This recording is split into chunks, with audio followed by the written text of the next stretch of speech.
ابن عبدالرحمان نے کہا عمر میرے بھائی حضور نے بلایا ہے، انکار نہیں کرتا، لیکن ایک احسان کر یاد رکھوں گا۔ کیا؟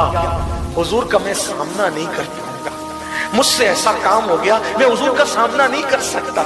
جب نماز پڑھا رہے ہو نا حضور، اس وقت تو مجھے لے کر کے چلنا، بس حاضری ہو جائے گی، سامنا نہیں ہوگا۔ فاروق اعظم نے کہا بہت اچھا، دونوں سہارا دے۔ نہ 40 دن ہو گئے کھایا ہے، نہ پیا ہے، نہ سوئے، دیوانوں کی طرح کیفیت ہے، چہرہ پیلا پڑ گیا، آنکھیں خشک ہو گئی، جسم ہلکا ہو گیا۔ ایسے عالم میں جب لے گئے تو حضور نماز پڑھا رہے تھے، اللہ کے رسول کی آواز کانوں میں پہنچی، چیخ مار کے بے ہوش ہو کے زمین پہ گر پڑے۔ حضور نے نماز پڑھائی، پوچھا کہاں ابن عبدالرحمان؟ صحابہ نے کہ حضور وہ تو بے ہوش ہو گئے۔ سرکار علیہ السلام نے ہاتھ پکڑا، حضور کے ہاتھوں کی ٹھنڈک پائی، ہوش میں آئے۔ ہوش میں آئے تو کہا یا رسول اللہ میرے گناہ کی خبر آپ کو تو نہیں پہنچی نا؟ اب وہ تو عالم غیب تھے، کیا کہنے، لیکن پردے ڈالنے کا انداز بھی کیا تھا۔ سرکار نے فرمایا ابن عبدالرحمان کیا ہو گیا؟ حضور ایسا کچھ ہو گیا، اب میرے جسم میں خون نہیں ہے، ایسا لگتا ہے چوٹیاں چل رہی ہے میرے جسم میں۔ آقا حضور آپ کا دل تو نہیں ٹوٹا نا؟ آپ کو خبر تو نہیں پہنچی نا میرے گناہ کی؟ سرکار نے فرمایا ابن عبدالرحمان میرے اللہ نے مجھے ایک ایسی آیت بتائی ہے، نازل فرمائی ہے، اگر کتنا بھی بڑا مجرم اس کو پڑھ لے تو اللہ اس کو ہر گناہ سے پاک کر دیتا ہے۔ میں تجھے وہ آیت پڑھا دیتا ہوں، تو وہ آیت پڑھ لے، اللہ سب معاف کر دے گا۔ حضور نے پڑھائی، ہم بھی تصور میں پڑھ لیں۔ آقا نے فرمایا پڑھو ربنا آتنا فی الدنیا حسنہ وفی الآخرۃ حسنہ وقنا عذاب النار۔ کہا یہ جو آیت پڑھے گا وہ معاف کر دیا جاتا ہے۔ لیکن ابن عبدالرحمان نے کہا مگر آقا مجھ سے تو بہت بڑی غلطی ہو گئی۔ صحابہ سے کہا اس کو گھر لے جاؤ، پہنچاؤ گھر۔ 8 دن ہو گئے، پھر گھر کے باہر نہیں نکلے۔ پوچھا کہاں ابن عبدالرحمان؟ حضور وہ مر جائے گا، نہ کھاتا ہے نہ پیتا ہے، بس یہ کہتا ہے مجھ سے کیا ہو گیا، میرے محبوب کا دل تو نہیں دکھ گیا، ان کو یہ اطلاع تو نہیں ہو گئی۔ حضور نے کہا چلو آج چل کر اس کو ہم کچھ کر دیں گے۔ آقا آئی، سر بالی انہیں رحمت کی ادا لائی ہے، حال بگڑا ہے تو بیمار کی پن آئی ہے۔ آ کر کے ابن عبدالرحمان کے بستر پہ بیٹھ گئے اور ان سے کہا کیا حال ہے؟ کہا حضور حال برا ہے، آپ کا دل تو نہیں ٹوٹا نا؟ آپ کو اطلاع تو نہیں ہوئی نا میرے گناہ کی؟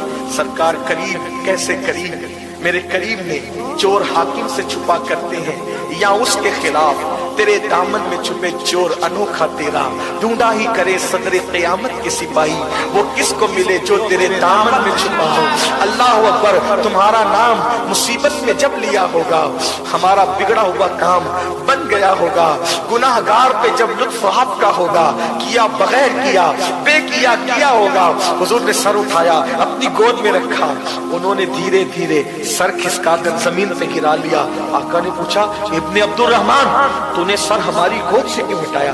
سوچو تو صحیح کیا مقدر ہے، حضور کی نالین کسی کے سر پہ رکھ دو تو وہ بادشاہوں سے بڑا ہو جاتا ہے۔